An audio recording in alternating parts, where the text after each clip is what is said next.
when we get to them. So with that, could we go straight to the report of the Auditor General, starting with the report of the receiver of revenue? We have been given a brief by the Auditor General, so we'll go straight to the issues that still remain unresolved. Governor, is your receiver of revenue in the room? Yes, Chairman. Okay, just for identification purposes, who is the receiver of revenue? Okay, so you are the one who prepared the ROR statement. Fine, so Auditor General, let's go to the report on receiver of revenue. And let's start with your observation under budgetary control and performance. Read it out, and then we will look at the governor's response.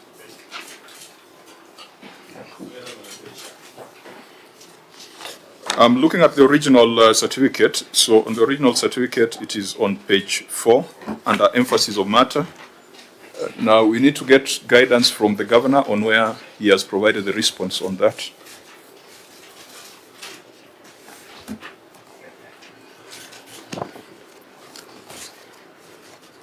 Have you, Governor, are we with you on the same page on the issue?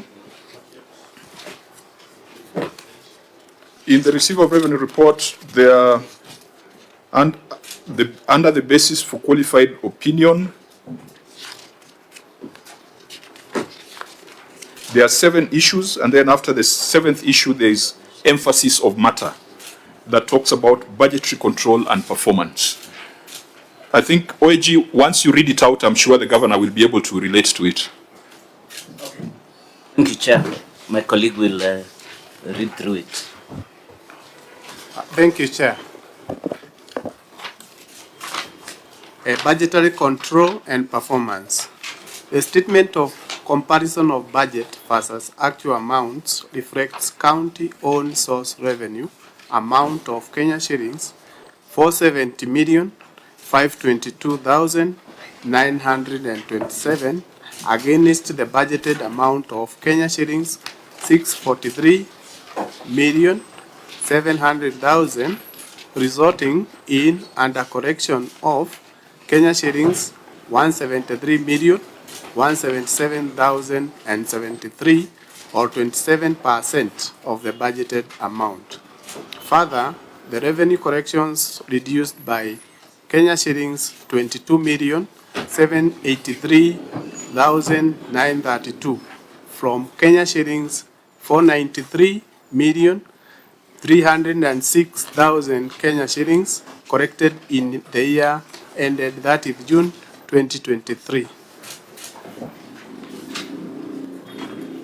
Your last paragraph, your second last. The continued under correction of local revenue affects negatively the execution of planned programs and activities, and therefore results in poor or non-delivery of services to the public. My opinion is not modified in respect of this matter. Thank you, Chair. Okay, so Governor, whereas we had given recommendations on the report on the executive, for the receiver of revenue, we just agreed with the Auditor General. So there were no specific recommendations, but let's see how you responded to this matter. You can refer us to the page where you're reading from. Mr. Chairman, our response is on page 92 of the receiver of revenue document.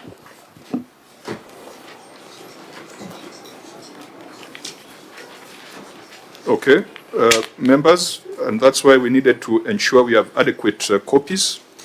You may proceed. Management response. The management acknowledges and confirms that indeed there was 27% shortfall in revenue collection. It was a result of change of revenue collection system during the year. The management has, however, put in place measures to enhance revenue collection, including recruitment of more revenue collectors, carrying out a rapid results initiative, and mapping all revenue streams and developing a revenue register. Now, honorable members and clerks, make sure members have access to the ROR statement.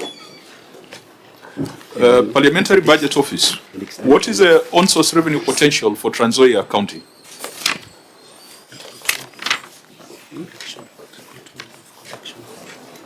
Salat was not here. I did a document.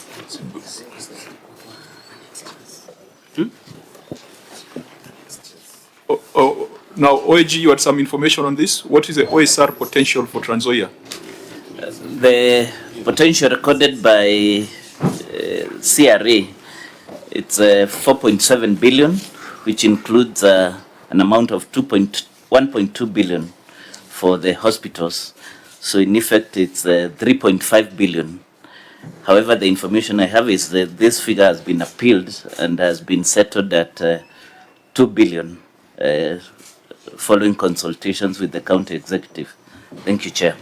Okay, so members, you can have that figure in mind. Maybe we could adopt the 2 billion as being more realistic.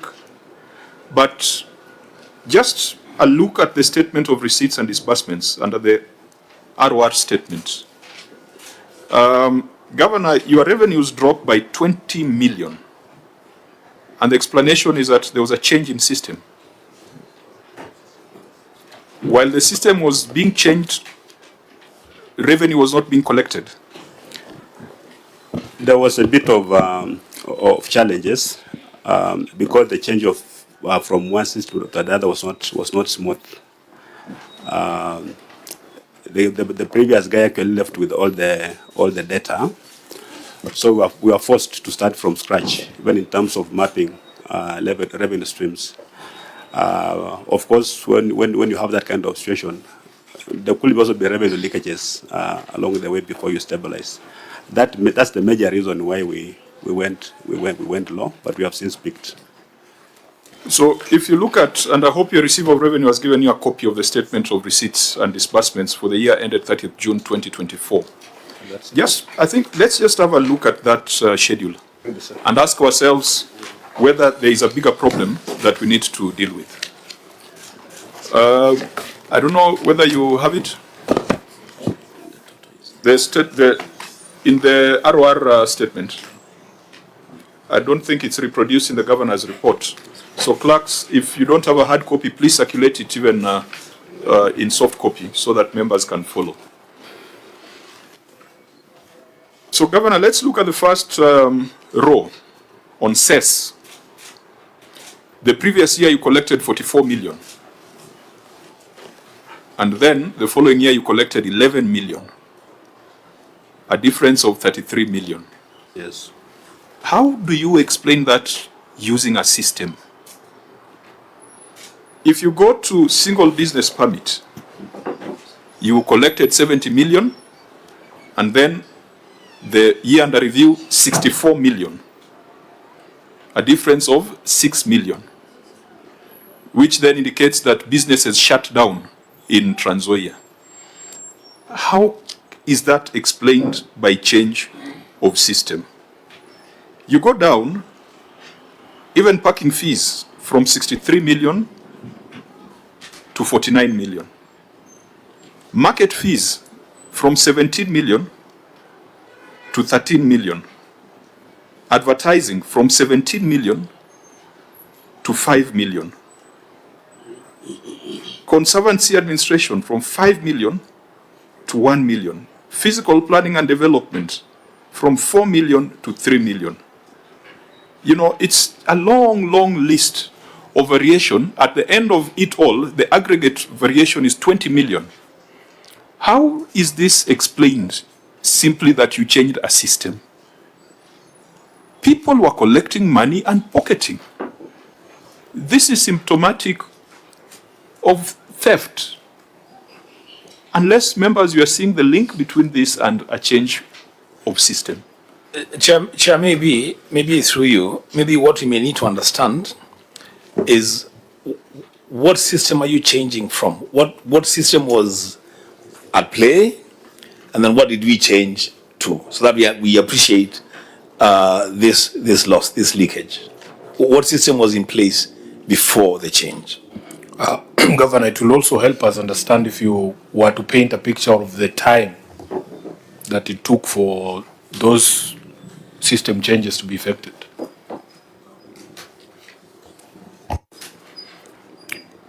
Governor?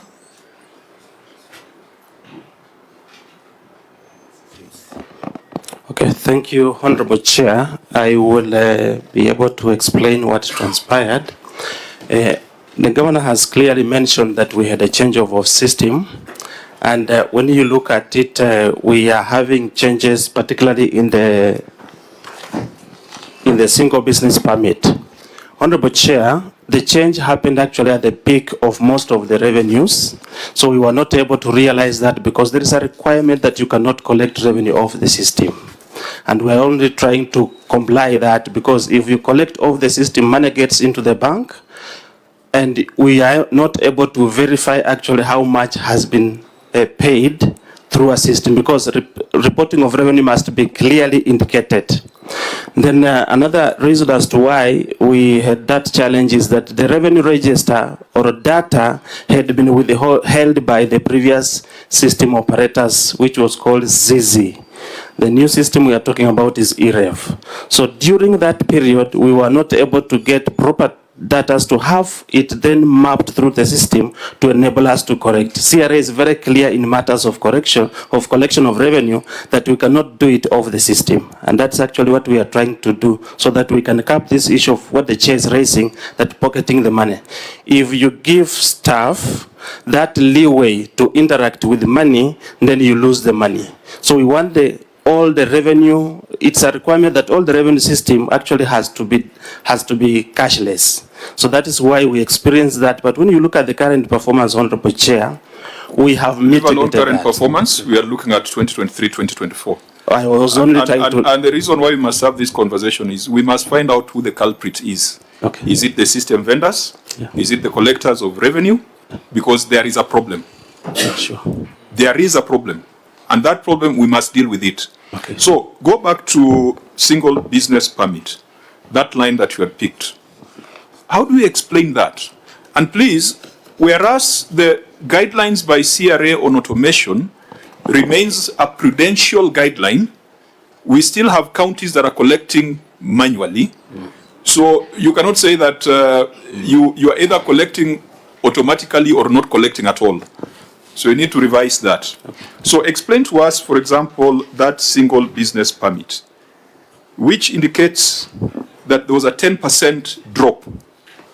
It means that 10% of your business is shut down in an economy that should be growing at 5%. Yeah.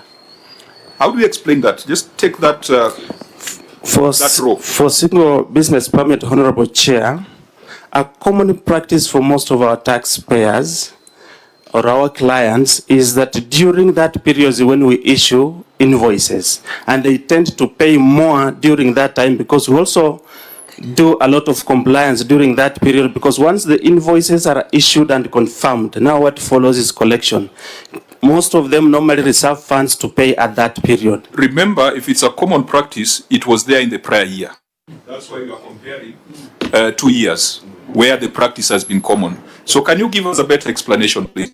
A better explanation, Honorable Chair, is that the system was actually changed over in the period of January to March. And that is our peak period. That's what I'm explaining, Honorable Chair. So the money that was collected between January to March, where did it go?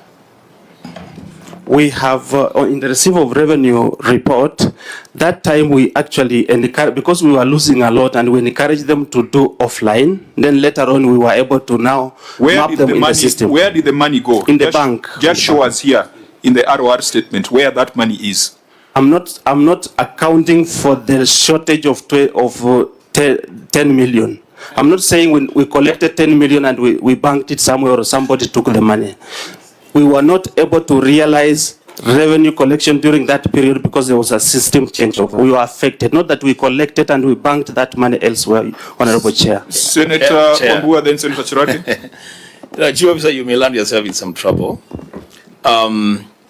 You've just said, your own words, that the time of changeover is when a lot of people are paying their rates.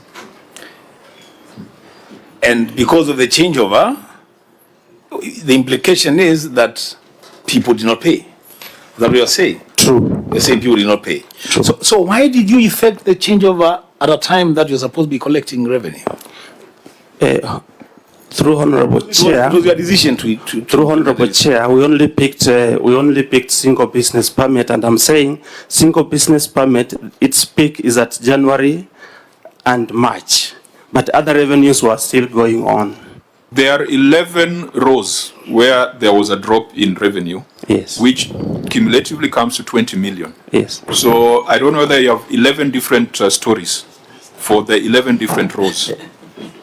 Senator Chair, Chiraki. let me pick it from where you have left. Governor, how long has been Ibrahim Chisaka been acting as the governor? How long has been Ibrahim Chisaka has been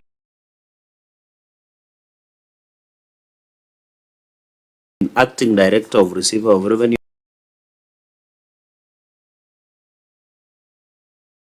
Number one. Number two, Chair, let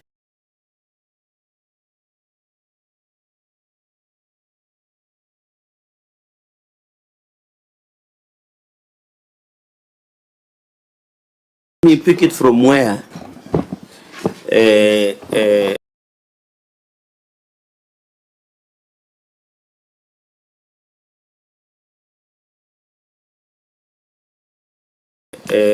where the chief officer left, because it looks like the previous system was more effective than they want to change of. Because if you look even at parking fees,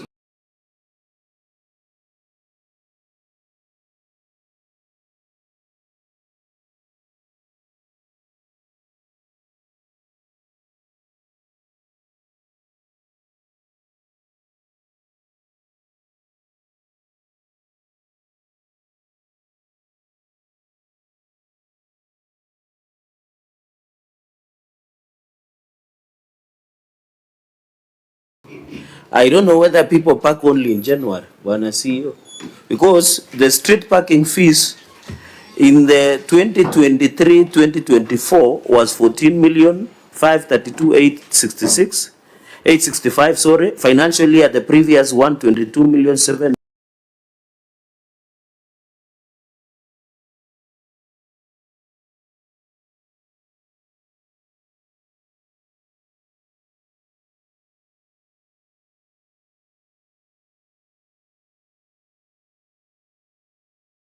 $729,785.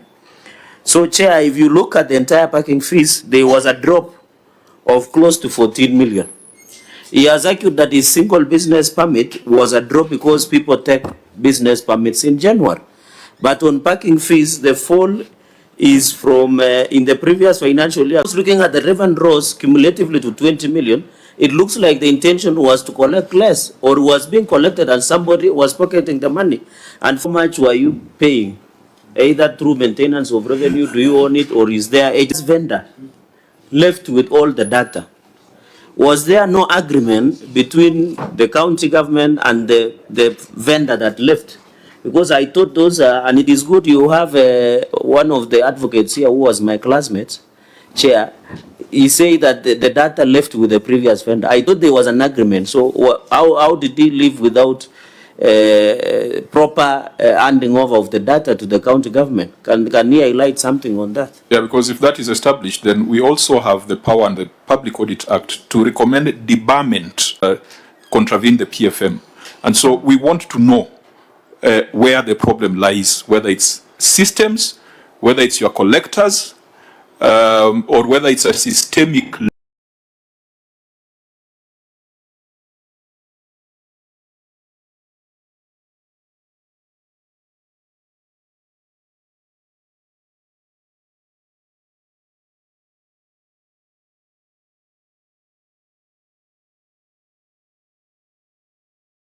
looting from the public. So that's Chair.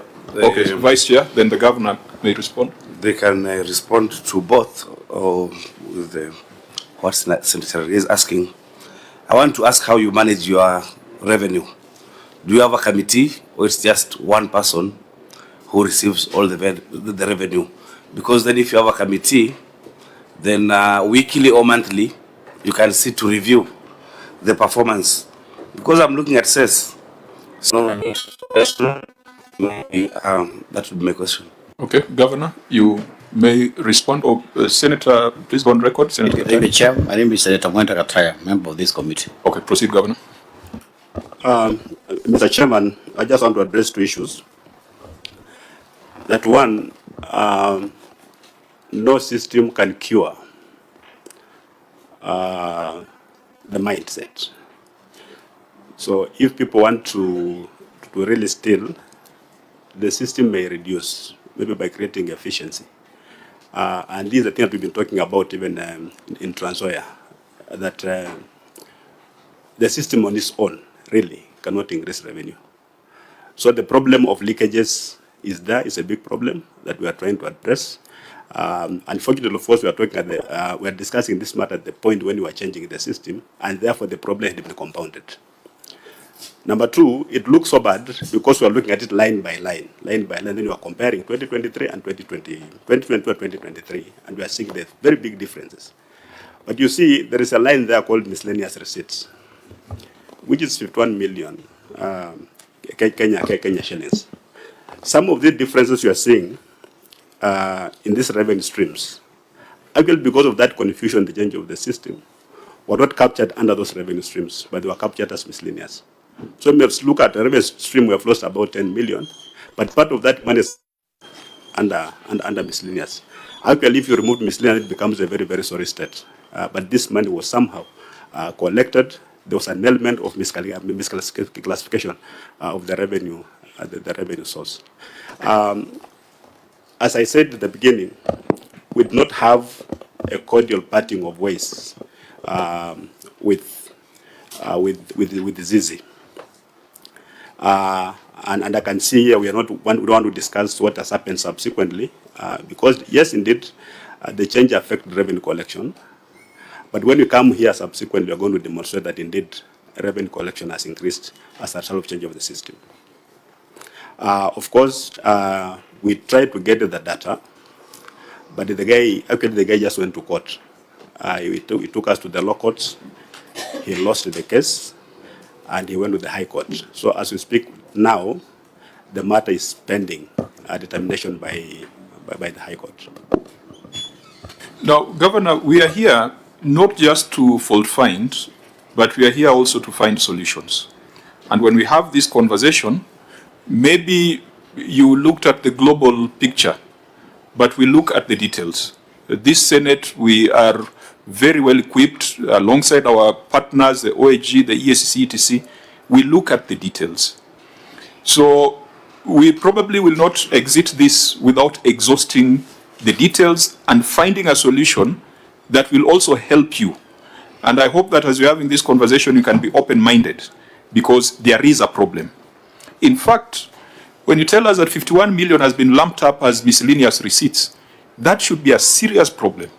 There is no way as a shopkeeper you can have, you can receive money and not know whether you sold Omo or salt or sugar. I mean, that's even a corner kiosk is not run like that. So that alone should drive you to demand more from your receiver of revenue. Because we know that the PFM assigns that responsibility to a specific officer who's paid a salary. The question raised by Senator Mwaruma on cess, for example, I think that Transoya has a lot of agricultural activity.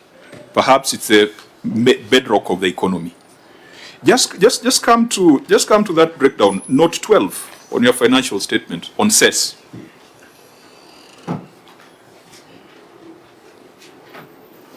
Where cess dropped from 44 million to 11 million.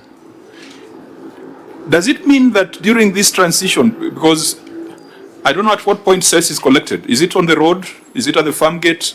Is it at the market? On the road. So does it mean during this transition of system, even the ropes that are put on the roads were pulled out? Mr. Chairman, as we speak now, because of the measure that we put in place, cess is the best performing revenue source in Transoya as we speak now. Estimated to be around how much? Actually, we exceeded by how much last year?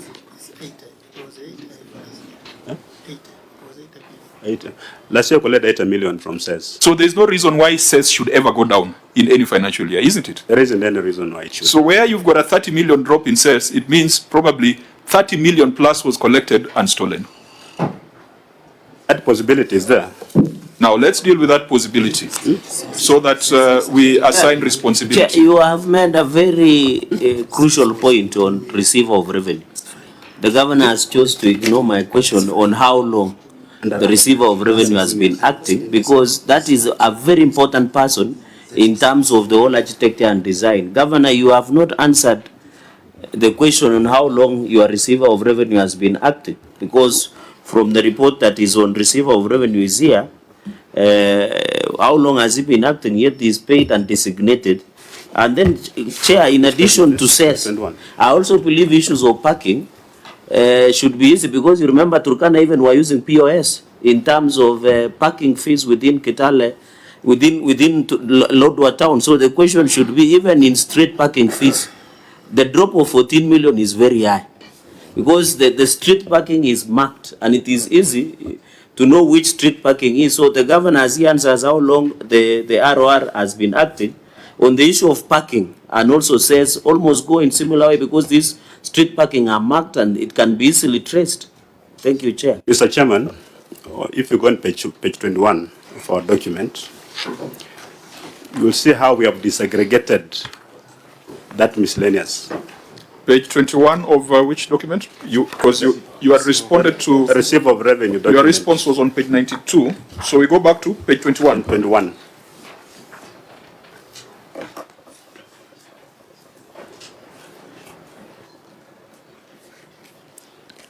Of the 15 million under miscellaneous, page 21. Yeah? 51 million, not 15, right? Of the 51 million, total 51 million, 51, sales accounts for 18 million. So this 18 million should have been captured under sales. That leaves us with a gap of about 14 million compared to prior year, isn't it? It's still a drop. Yeah. And I want to emphasize this. You don't need to be defensive on this unless you are an accomplice.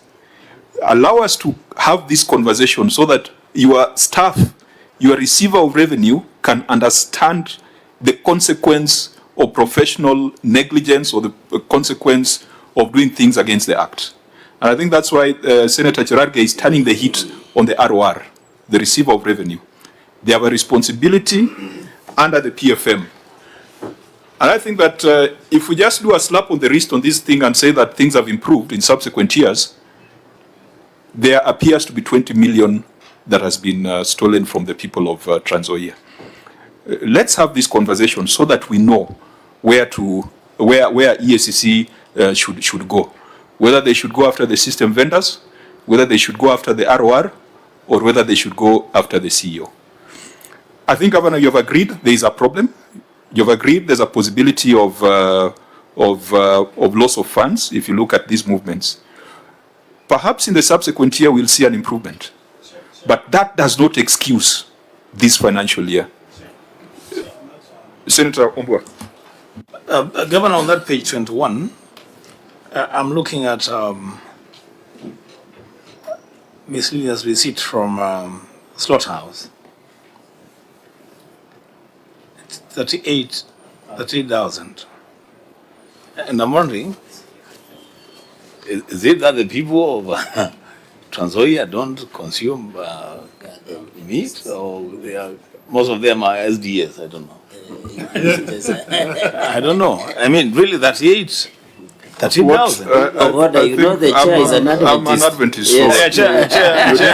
So I think a lot of your relatives live in Trans Nzoia. I mean, we eat meat. You eat meat. Yes. So what? Soya meat, not meat. What is that? What the explanation there, Governor?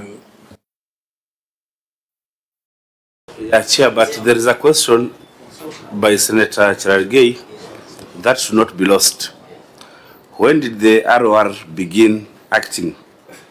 What happened to the previous ROR?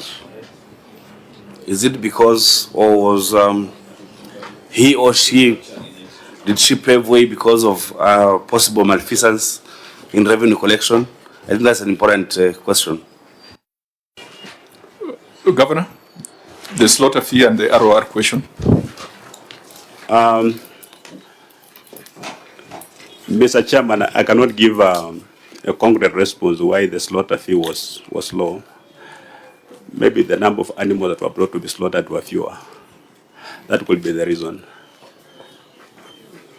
I don't have any other reason for that, because I think it's also very difficult when you have already admitted that there were some data integrity issues, because it's also very difficult now to explain how some of those things arose. Because I thought it would have been easier to say, yes, we have had challenges, we have data integrity issues, we have migration issues, and therefore, what then should we recommend? Because if you try to explain numbers, Chair, that's what I began by saying, which in your view are not verifiable, then I've already said that the system can't replace the mindset. Yeah. That's what I said. But you know, when you ask for information, I'm providing it, and then somewhere it becomes defensive, and the information is here. I'm just trying to say that says a second not this much, but it's this much. There's a shortage indeed, and we admit there's a shortage. Correct. Can we do better? I believe we can do better. The bottom line is that there's a 20 million drop, which is not consistent with economic growth trends. Now, the question on the ROR asked by both Senator Cherargei and Senator Maruma. As a county government, we've not been able to have a substantive receipt of revenue for some time. Actually, our last attempt to have one also failed. So we've been having acting receivers of revenue. I think we've had three now. Mr. Gisaka has been in office for the last 6 months or so. And all these changes are just in an attempt to get it right in terms of revenue collection. No, Governor, the gentleman to your left is CC Finance. Yes. Should advise you that pursuant to PFM Act Section 165(2)A, there is nothing like an acting receiver of revenue. It requires the CEC Finance to designate in writing a receiver of revenue. While they have been designated, they are not acting, they are substantive. CEC, have you designated in writing a receiver of revenue? Because there's nothing, you can have director revenue that can be acting, but the receiver of revenue is appointed, and whether they are an intern or whether they are substantive as long as the appointment is in force.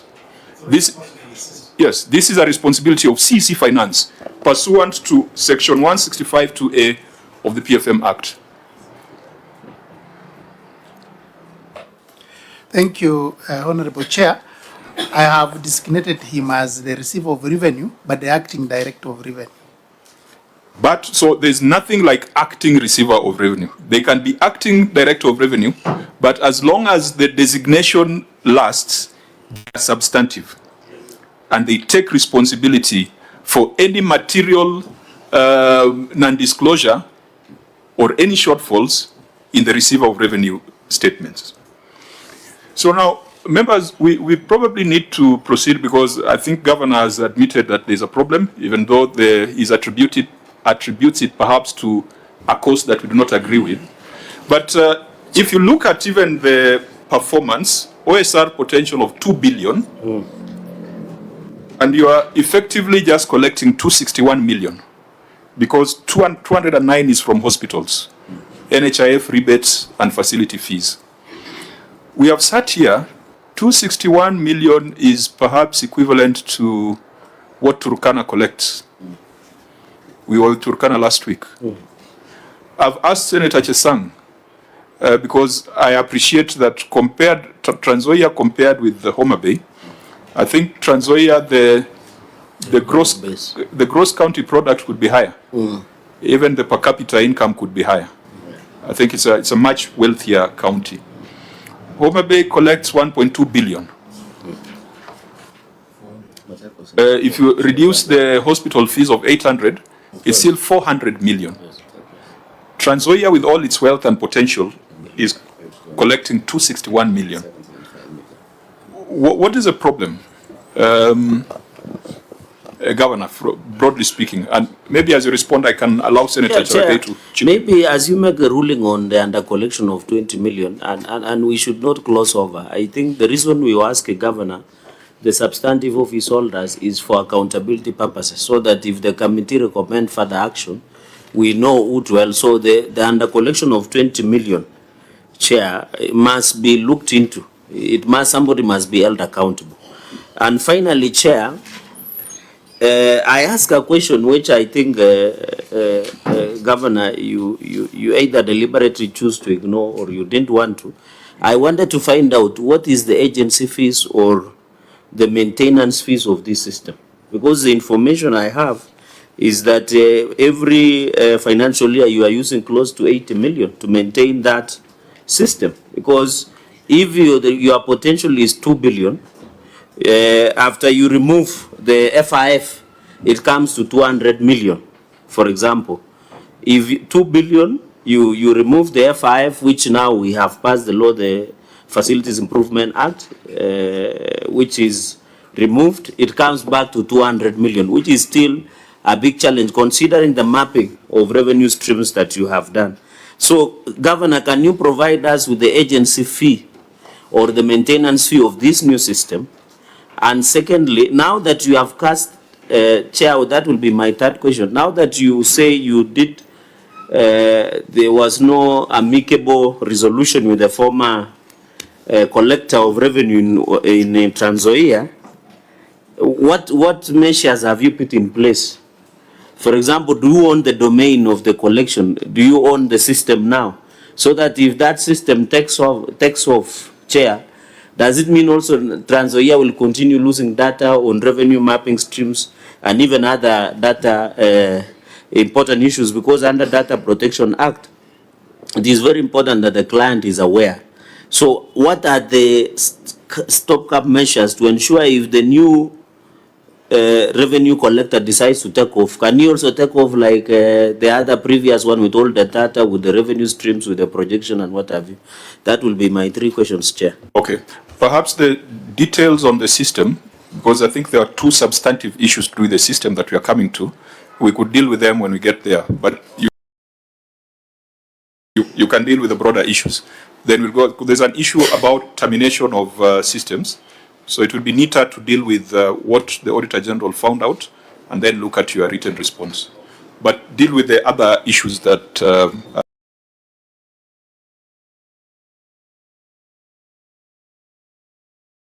have been raised.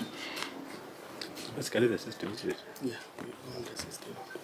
Mr. Chairman, the current system is owned by the county government of Trans Nzoia. It was procured at 26 million shillings with an annual maintenance fee of 7.3 million for 3 years. So after 3 years, we shall own the system fully. So with this system, I don't know where we are getting the 80 million. Those figures are strange to me. Because what we have is 26 million cost of the system, 7.3 million annual maintenance of the system. There was a question as to the lack of ambition, where you are effectively collecting 261 million versus a target of 2 billion. Mr. Chairman, we've not shared with the CRA the formula they used to come up with the 4 billion, 2 billion. I don't think if the total wealth of Trans Nzoia now is 4 billion shillings. That's a lot of money. 4 billion? No, I think the auditor tells us that it has been revised downwards to 2 billion, which sounds reasonable. Have you done your own mapping? I don't think so. My understanding was that the 2 billion was a negotiated position. Was it not? That the CRA had proposed 4 point something, then it was contested, and then stepped down to 2 billion. Chairman, personally, I've not engaged in any negotiation with CRA over this figure. But as a CEO of the entity, what is your on-source revenue? What's your estimated on-source revenue potential? Because that is something that your receiver of revenue should have at hand. It should guide your budgeting. It should guide your, driven by your finance bill. Mr. Chairman, the receiver of revenue has not told us how they arrived at 4 billion shillings. Because I'm looking at my account, where am I going to get 2 billion shillings? The receiver of revenue is your appointee, About the CRA. Leave alone the CRA. I'm now asking, in your own assessment, what is your OSR potential? We can forget about this, the CRA for a minute. Yeah, my potential from what I've been telling my team is that we look at how much the county council of Trans Nzoia was collecting before the advent of devolution, and how much the Kitale municipality was collecting, and in total it was about 800 million with the fewer revenue streams. So that was such as a baseline for us, that to know, can we meet what we were collecting before devolution? That's 800 million. We can put a markup, maybe 400 million. That will give us about 1.2 billion. It's reasonable, it can be explained. But this other one of 4 billion really is just big. So even if you are to use the 800 million, the fact is you are collecting just about a quarter of what the defunct authorities were collecting. True. Isn't that a cause for concern? Major cause. So I think we now need to understand some of the measures being taken. Chair Makiu, this is 15 years down the line.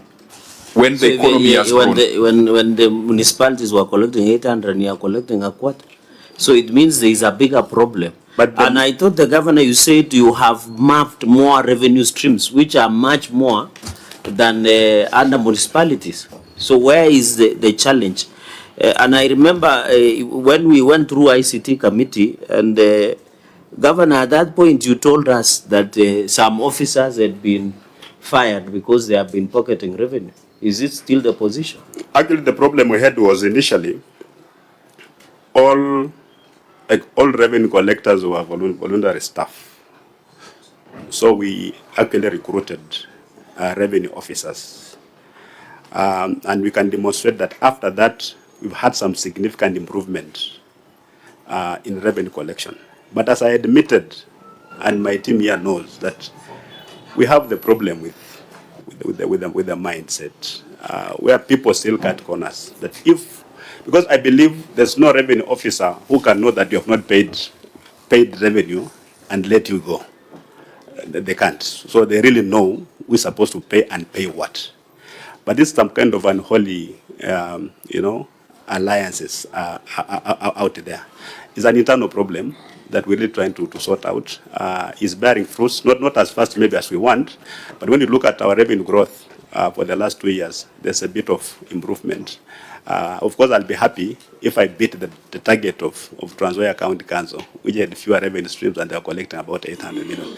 And of course, at that time, when they reached that record of 800 million, even councillors at that time participated in revenue collection. They went out and tried to participate. So it's a matter of sealing loopholes in the revenue collection department, where we have got officers. Actually, people fight to be deployed to revenue, including enforcement officers. They'll rather go to revenue than go to the hospital. So that should tell you something. Like when all policemen want to become traffic policemen, the motivation is quite obvious. So these are the things. If this committee has a solution, I'll gladly bring it on board. How do we seal loopholes in terms of leakage of revenue? Because that's where the problem is, nowhere else. Chair. Senator Wambua? Chair, let's have a candid conversation because the governor is being candid. Governor, you're telling this committee and you're telling the people of Trans Nzoia that there is somebody sabotaging revenue collection in Trans Nzoia County. Is that what you're saying? That there is sabotage of revenue collection in Trans Nzoia County? Governor? I wouldn't call it sabotage. I'll just call it maybe theft. Yeah. I think that seems to be it. And that's where we now need to we have done the diagnosis. It is our job to do the prescription as a Senate. Chair, maybe, Senator, Chair, with your indulgence, even I'm looking at your financial statements on receipt of revenue. Your original target was 643,700,000. You didn't achieve that. So looking at the projection, you have said you want even to go beyond municipalities of 800 million.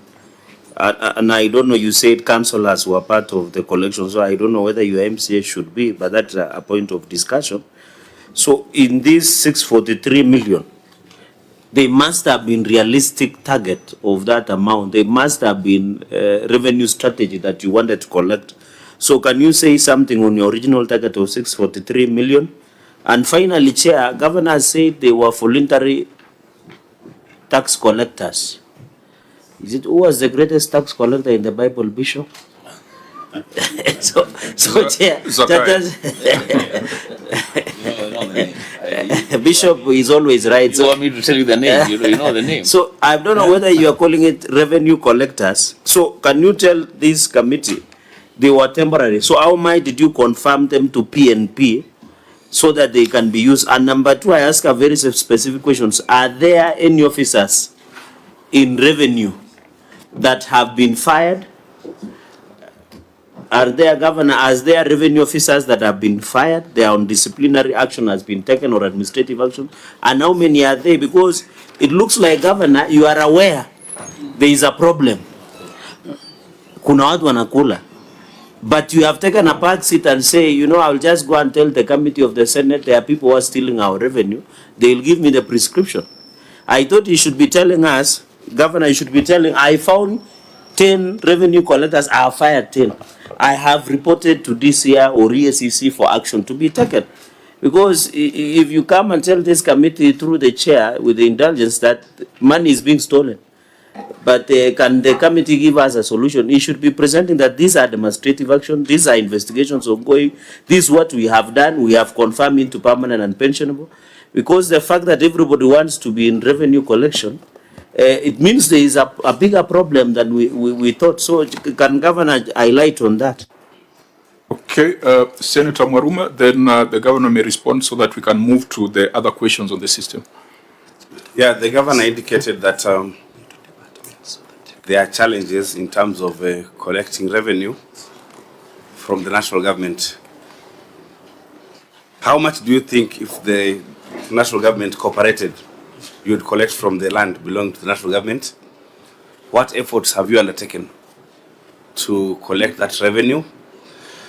Do you have any annexures or, any support to show that you've made steps towards collecting such revenue? That would be my question.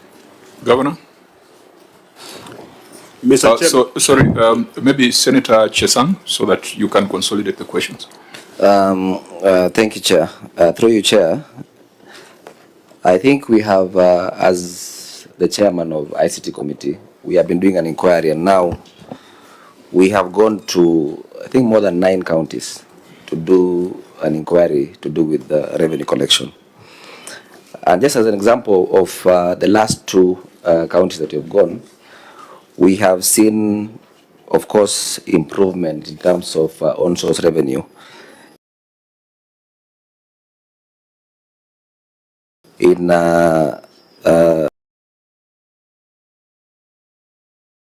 most of the counties, at least 8 of the counties that you have gone,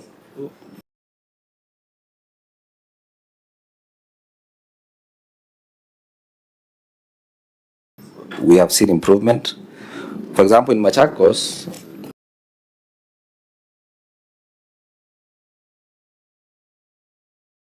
we had the same irregularities of issues to do with on-source revenue.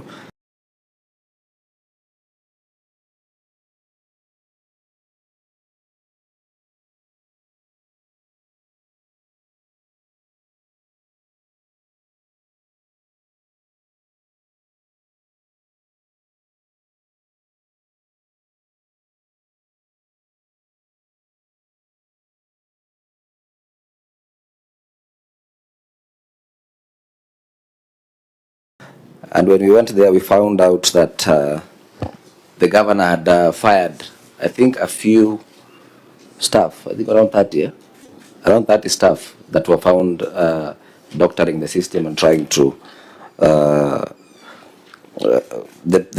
staffs that were stealing, or maybe they were interfering with the system, the on-source revenue system. But still, for example, Machako, the first time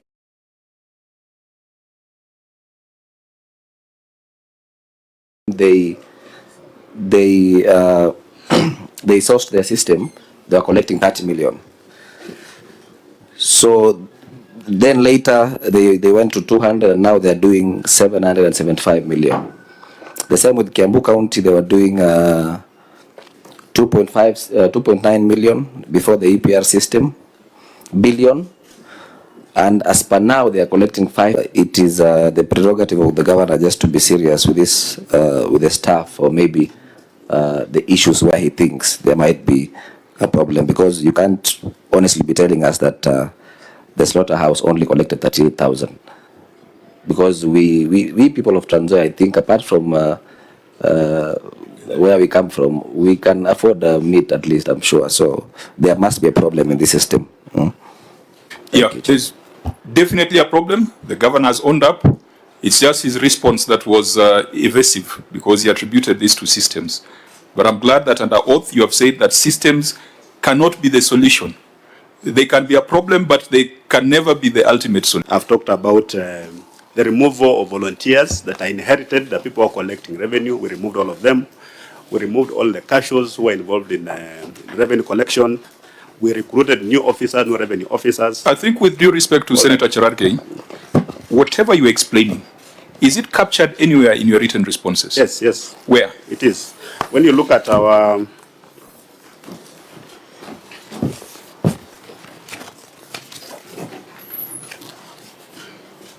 on page 15. On page? Of the executive, of the county executive. Yeah, because we have not gone there. So Senator Cherargei is right to, so please let it not be just you disagreeing with Senator Cherargei, because he also is entitled to his observation.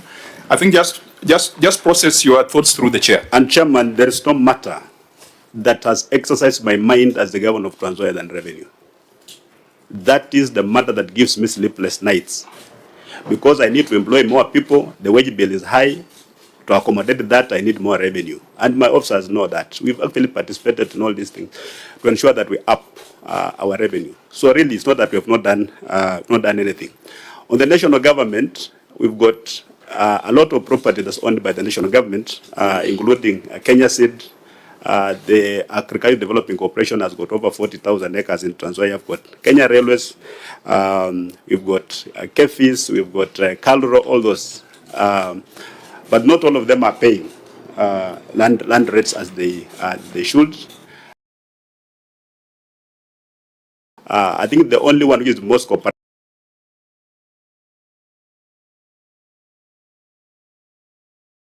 is Kenya Seed.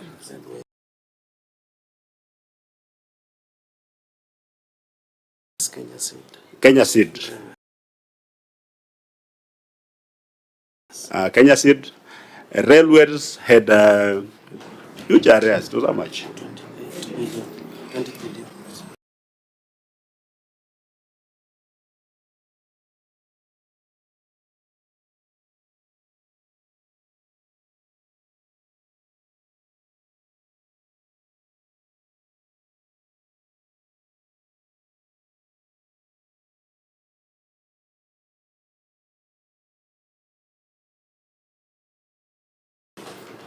About 20 billion that they should have paid us, but they have not paid.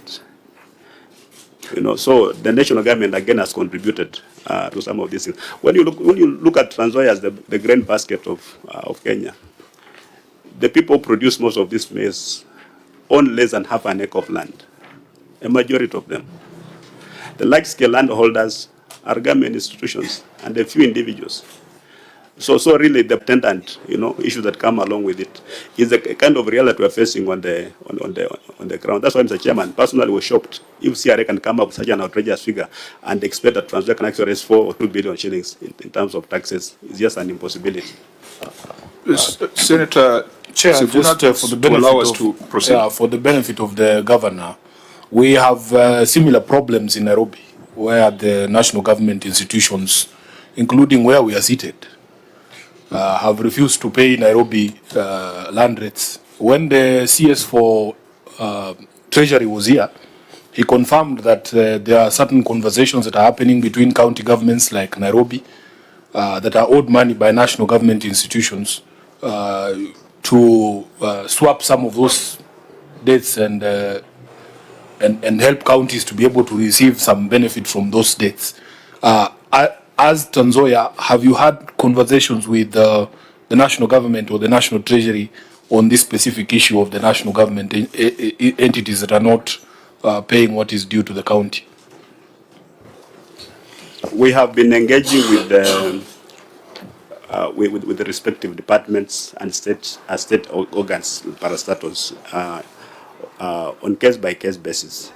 And as I've said, so far, Kenya Seed has been paying. I think last financial year they gave us about 20 million in terms of rates. Kenya Railways have been paying, but they've not been able to settle their arrears. Yeah, because the Kenya Railways has got almost 50 acres of land right in the middle of Kitale town. We thought we could swap that debt with that land so we can use to develop the town, but they're not reluctant to have that. They're reluctant to have that kind of conversation. Chair, just to conclude on that matter, Governor, and I know this may be a very tricky issue, the issue of adjusting rates. Oh, but I don't know whether it is just my county or it's other counties as well. 40 bob for a cow, that could be a bit low. Because then that becomes a very, very, very ineffective revenue stream. I remember I slaughtered cows just the other day, Chair, and I paid several thousands in an abattoir in Kitui. I don't know, 40 bob, Chair, Governor. You want to have a conversation with your people. I mean, you need to raise money also to even manage the abattoirs themselves. So but Chair, is it fair for us to be pursuing these pennies when we know we can get millions from the people who are not paying Trans Nzoia money? I mean, even if you were to raise the price of slaughtering to 400 shillings, Senator Wambua, with the respect, if we were to help these counties, the conversations we are supposed to have are supposed to be grand conversations. So that even if we were to raise by another, how many percent to 400 shillings per cow, the revenue resulting from there will not be as significant as if we were to put pressure on Mbadi and railways to pay up. That's where I think we should focus. Yeah, but I think members had requested that we find a way out because it's one. And by 2:30 we must be in the chamber. For fairness. Yeah, please make it very brief. This issue is not petty at all. Correct. It is captured in their own document as a revenue stream. Yes. And these small revenue streams add up to more revenue to counties. And pursuing revenue from slaughterhouses and abattoirs is not mutually exclusive to pursuing collection of revenue from the big guys. So let's collect revenue where you can collect revenue. That's why I want to say, Chair. Chair, just in conclusion, one, I would request your ruling on under collection of 20 million. Number two, Governor, I have not seen, this committee, maybe just the last one, how much is being owed by other institutions outside the county, like Kenya Railways, the national government. And then number three, in your annexures and in your reports, you have not, or I didn't see in your response, management response, attached any evidence to show that you are engaging these stakeholders. Maybe the governor can provide that evidence, Chair. And then are there strategies? Because we have seen counties like Yambu, like Nairobi, sometimes they provide waivers. Sometimes so that they encourage pay up of, and it is provided under the PMF Act. So, Governor, are there any strategies? Apart from negotiating, are there any strategies like waivers of rate so that you can improve on collection? Because this own source revenue is very critical. And that may be the reason why the CRA were picking that indicators. And I want to inform the Governor, Chair, as I exit, that in fact, during our fourth basis of revenue allocation, it is the CRA indicators that guided on how Trans Nzoia got 1 billion plus extra under division of revenue under this financial year. Yeah, honorable members, I know we have a lot of experience on this matter, so there's a lot we can advise the governor on. But I think we must move on to the other substantive issues.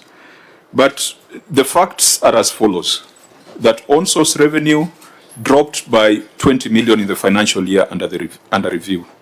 The governor has admitted that there could be data integrity and quality issues. The variations across streams do not make sense, do not add up. So it throws into doubt even the accuracy and integrity of the numbers that have been presented before the Senate. It is also a fact that Trans Nzoia is collecting much less than the defunct local authorities did 15 years ago, and that should be a matter of serious concern.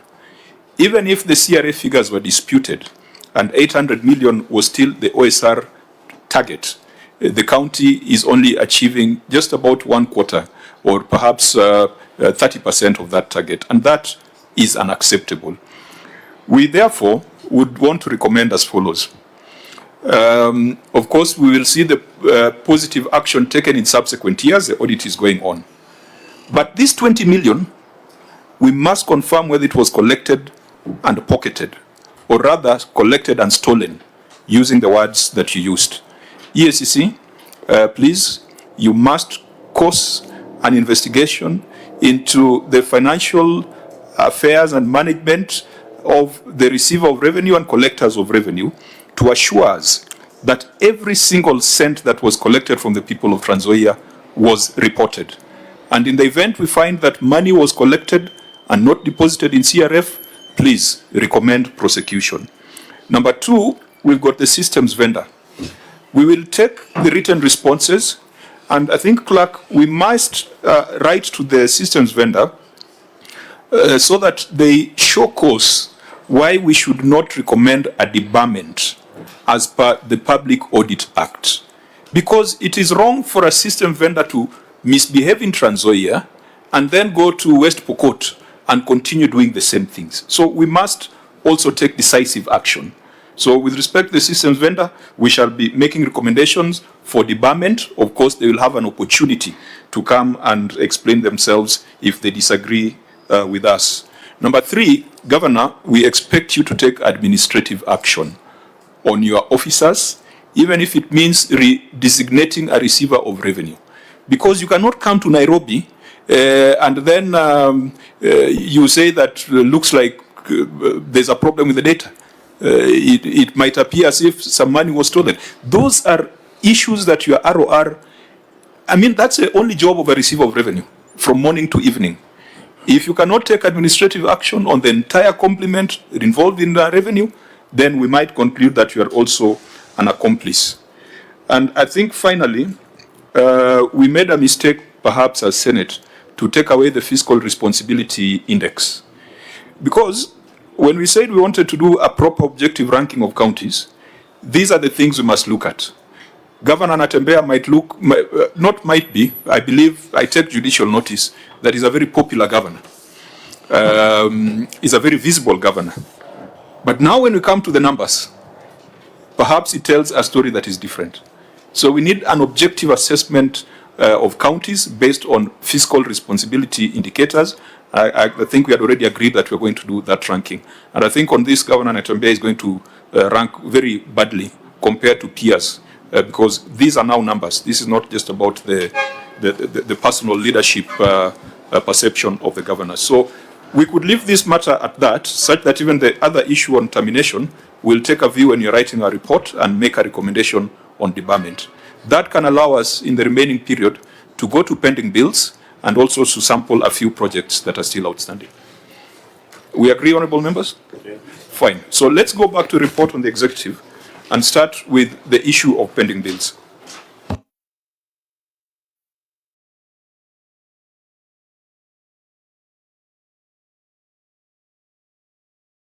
OAG, you will read your finding under pending accounts payables.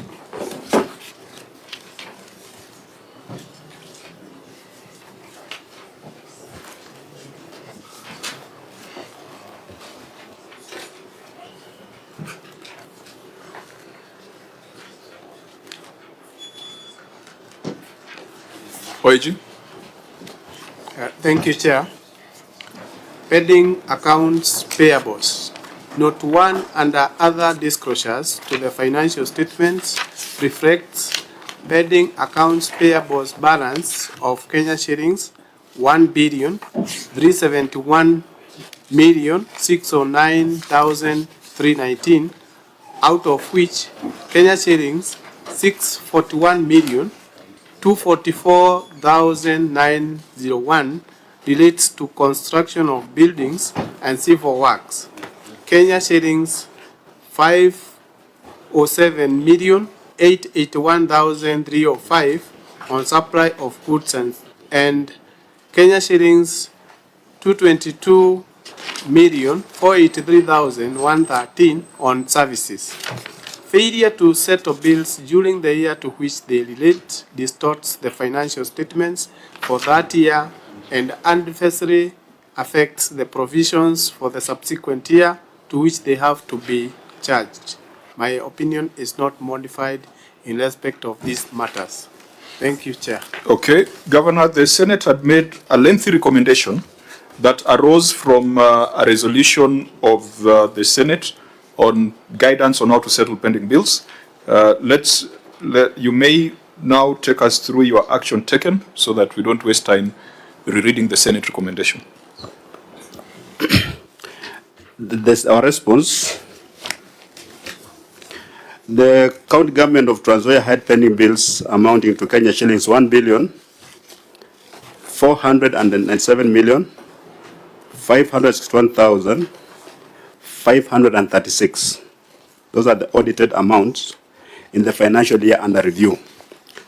Out of which pending bills amounted to Kenya shillings 983,234,209 were settled as of